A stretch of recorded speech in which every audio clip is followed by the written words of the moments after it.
Welcome back to Orange Hat Reviews, everyone. Hope you're all having a wonderful day.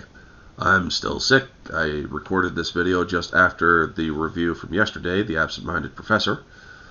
This is the remake of it from 36 years later, starring Robin Williams, Flubber, Marcia Gay Harden, Christopher McDonald, Raymond Barry, Clancy Brown, Todd Levine, and the Psycho Will Wheaton, Edie McClurg, or Edie McClurg, Martha.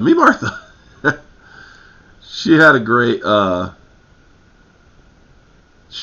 moment in this film. But yes, this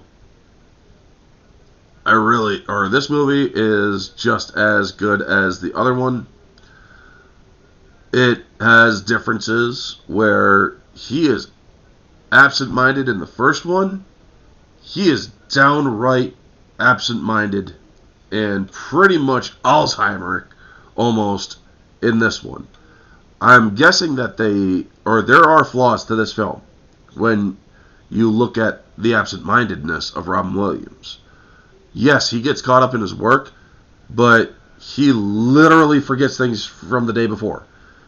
They say that they have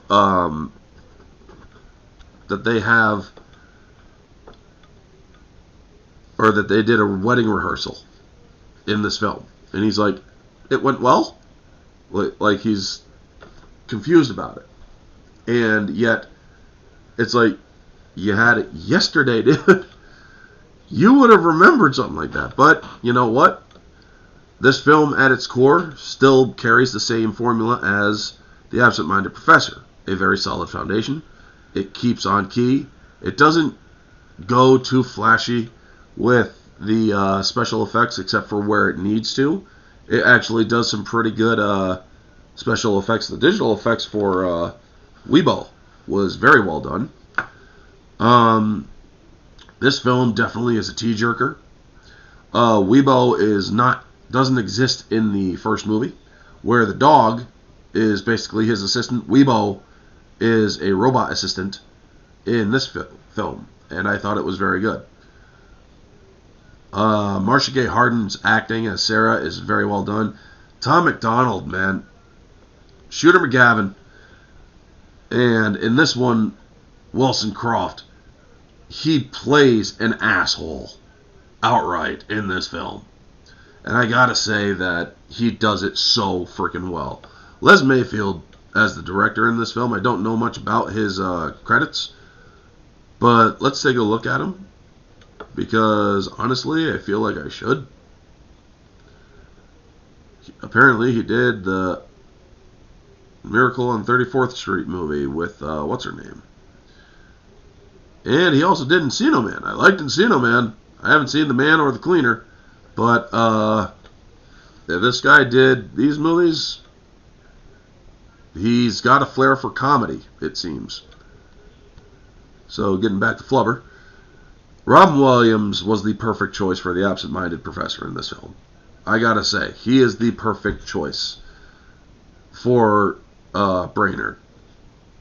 I do notice that they do keep the main character's name, Professor Brainerd, in this film as the original, where most of the names otherwise are actually different. This movie does have a nice little musical sequence with Danny Elfman doing the score. Danny Elfman has is a freaking talent when it comes to composing and doing scores. He just knows how to fit a movie properly. He's done so much work with Tim Burton. He's done so much work throughout my early childhood that I can't help but identify his work even without seeing it, or even without knowing from the credits or whatever. I can hear Danny Elfman's work in this film, and he does just such a great job. And this film is of no exception. Some of the objective flaws are the Flubber special effects, are a little bit dated. I'm pretty sure that if they made it now, it would be a little bit more, it would have a little bit more texture, which I think is great, because you could tell that when they're shooting it, that he has nothing in his hand. I mean, yes, his eyeline is good and whatnot, but you just know that it's not in the scene until they put it in the scene. I really do like how Raymond Barry plays the character that is closing down the college. He plays villainous and corrupt characters very well. He really is typecast for this movie. Clancy Brown plays a thug, as Ted Levine does too. Oh my god, the scenes where they're trying to figure out or get dirt on Brainerd, and the golf ball and the bowling ball. Oh god, the welts on their heads were so great. The basketball sequence in this film, compared to the previous one, I thought was very well done for this one as well. They updated it, added a little bit more. They changed the sequence around where Brainerd puts it on during halftime, where he actually applies tacks instead of putting the flubber directly on. He applies tacks to the bottom of the shoes and then spray paints them so that the paint will wear off, so that the flubbers can activate after or in the second half of the game. And I really do love how this film plays that sequence. It plays it very well.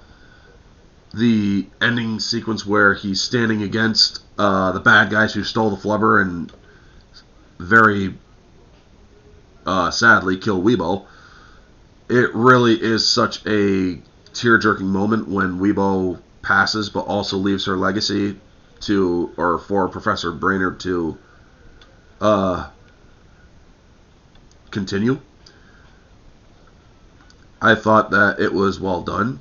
I believe the actress is credited in here. Let's see. Yep, Jodie Benson as Weebo.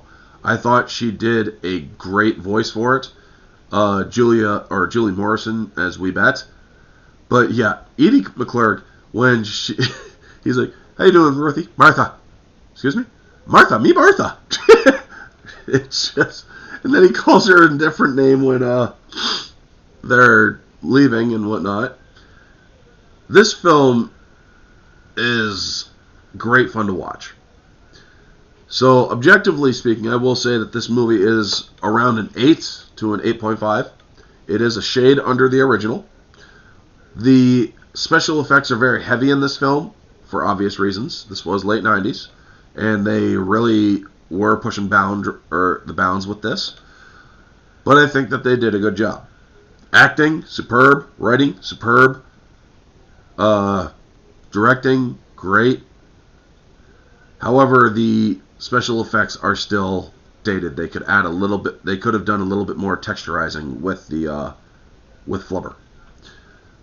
But other than that, subjectively, it's a 9.5. Same as Absent Minded Professor. And Moviegoer, it's a 10 out of 10. Same as Absent Minded Professor. So yeah, folks, that's going to be the review. Hope y'all enjoyed this video. If you did, feel free to like, comment, subscribe, share, all that jazz. I'm going to go relax now because my throat's actually starting to hurt. And I got to stream tomorrow, or tonight, rather. So, yes, y'all have a wonderful day. Make sure you catch the Avengers MCU Sunday stream tonight at 8 p.m. And I'll see you all there. Have a wonderful night. Stay humble.